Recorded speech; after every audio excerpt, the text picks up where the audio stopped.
ভারতে বসে রাজনৈতিক কর্মকাণ্ড পরিচালনা করা হবে না।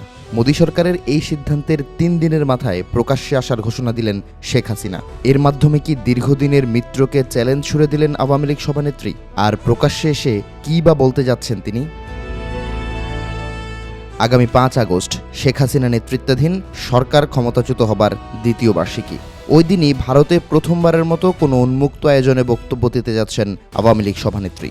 দেশটির গণমাধ্যম ইন্ডিয়া টুডের প্রতিবেদনে উঠে এসেছে এই তথ্য। প্রতিবেদনে উল্লেখ করা হয়, নয়াদিল্লিতে foreign correspondent club of south Asia আয়োজিত এক অনুষ্ঠানে ভার্চুয়ালি যুক্ত হবেন তিনি। বুধবার সন্ধ্যা ৬টা থেকে রাত ৭:৩০ পর্যন্ত চলবে এই আয়োজন। অনুষ্ঠানটিকে সামাজিক যোগাযোগ মাধ্যমেও সরাসরি সম্প্রচার করার কথা রয়েছে। আয়োজকেরা বলছেন, সেখানে নিজের ভবিষ্যৎ পরিকল্পনা এবং দেশে ফেরার বিষয়েও কথা বলতে পারেন শেখ হাসিনা। বিষয়টি মুহূর্তেই ছড়িয়ে পড়া মাত্রই অবস্থান বদল। হাসিনার মিডিয়া টিম বলছে, কোনো সাংবাদিক বৈঠক কিংবা রাজনৈতিক বক্তব্য রাখবেন না ক্ষমতাচ্যুত প্রধানমন্ত্রী। বরং অনুষ্ঠানে উপস্থিত সাংবাদিকদের উদ্দেশ্যে সংক্ষিপ্ত ধন্যবাদ জ্ঞাপনই হবে তার একমাত্র বক্তব্য।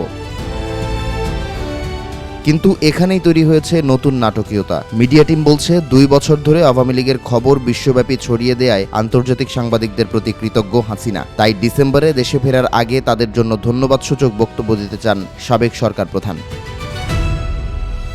তাহলে কেন অনুষ্ঠান সূচিতে সাংবাদিকদের সঙ্গে হাসিনার মতবিনিময় করার কথা উল্লেখ রয়েছে? এমন প্রশ্নের জবাবে মিডিয়া টিমের এক সদস্য বিষয়টিকে আয়োজকদের ভুল হিসেবে দাবি করেছেন।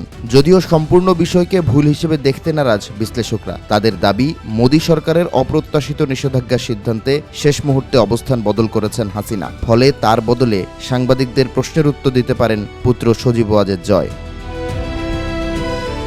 এছাড়া মহিবুল হাসান চৌধুরী নওফেল, সাকিব আল হাসান সহ আওয়ামী লীগের সাবেক মন্ত্রী ও প্রবাসী প্রতিনিধিদের অংশ নেয়ার কথা রয়েছে। এই ঘোষণার মাত্র ৩ দিন আগে ভারত সরকার দেশটির সংসদীয় পররাষ্ট্র বিষয়ক স্থায়ী কমিটিকে জানিয়েছে, শেখ হাসিনা ভারতের মাটি ব্যবহার করে কোনো রাজনৈতিক কর্মকাণ্ড পরিচালনা করতে পারবেন না। শশী থারুরের নেতৃত্বাধীন ওই কমিটিকে ভারতের পররাষ্ট্র মন্ত্রণালয় জানায়, শেখ হাসিনাকে মানবিক বিবেচনায় ভারতে অবস্থানের সুযোগ দেয়া হয়েছে। তবে ভারত কঠোরভাবে এমন নীতি অনুসরণ করছে যেখানে তাদের ভূখণ্ড থেকে অন্য কোনো দেশের বিরুদ্ধে রাজনৈতিক কার্যক্রম চালানো যাবে না। ২ বছর পর নীরবতার দরজা খুলছে। এখন দরজার ওপাশ থেকে শেখ হাসিনার মুখশ্রী দেখার অপেক্ষা।